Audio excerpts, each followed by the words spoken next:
Hello, third grade. We are finishing up our Bible cards, and I do have all the cards with me, which is great. I did not have all the cards with me for history. So our history, we were missing the First Council of Nicaea, and on my test, which was made up many years ago, I had that on the test already. And so while I was reading you the cards, that one wasn't there, so I never read it to you. So I gave you the answer, 325 AD, and you could just write it on the test and get that as a freebie. So I hope you got that message. But with the Bible cards, I've got all of them. I've got the first one, which is the Northern Kingdom, okay? The kings of Israel. Now remember, the Northern Kingdom was Israel, and the Southern Kingdom was Judah. And my granddaughter Emmeline is right here with me. She's got hiccups, but you might hear her hiccuping every so often as I read. But let's read the card, the kings of Israel, 1st and 2nd Kings, 1st and 2nd Chronicles, 931 BC to 722 BC. Now remember, they fell in 722 before the Southern Kingdom. This is at the time when Solomon's kingdom was torn from him. Whoops, I hit the camera. Was torn from him.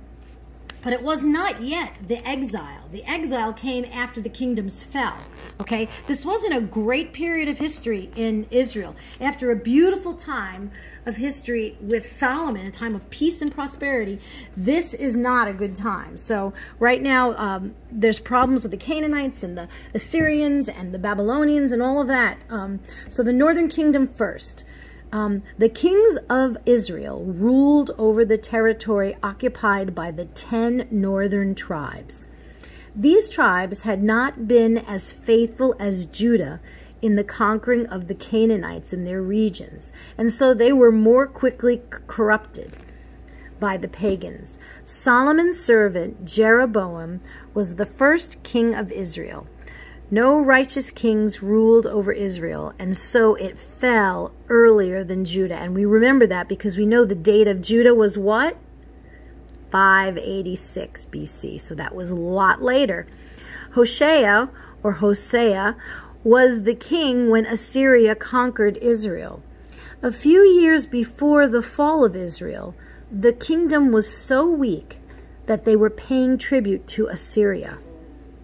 Political turmoil followed the spiritual decay as the reigns of the final kings were rather short.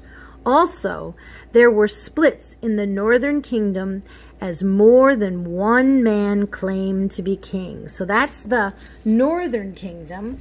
And now we're going to do the southern kingdom. I'm going to give you a quick commercial break, and you can see my little sweetheart right there for a second. And now we're going to do Judah, okay? The kings of Judah.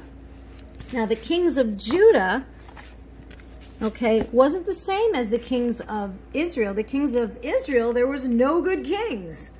And the kings of Judah, we have other kings that were okay, and the kingdom lasted longer, okay? Kings of Judah, 1st and 2nd Kings and 1st and 2nd Chronicles, 931 to 586 BC. This is the reign of the time from that point all the way to 586. Solomon's son Rehoboam was the first king of Judah when Israel split from Judah. When Rehoboam became king, he told the people that he would make them work even harder than Solomon did. This caused the 10 northern tribes to make Jeroboam king over them. Only the tribes of Judah and Benjamin followed Rehoboam.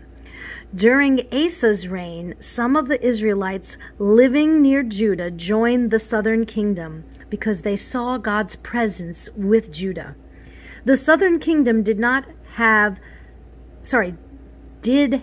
several righteous kings which put off God's judgment on them for a time. God was gracious to Judah, granting longer reigns to the righteous kings. In 586 BC, Babylon conquered Judah and destroyed Jerusalem, including God's temple. 586 BC, and we knew that already. So this is now the time of the exile, captivity. 70 years as slaves. Again, here we go. All right, and so now you know everything. Bible is now finished.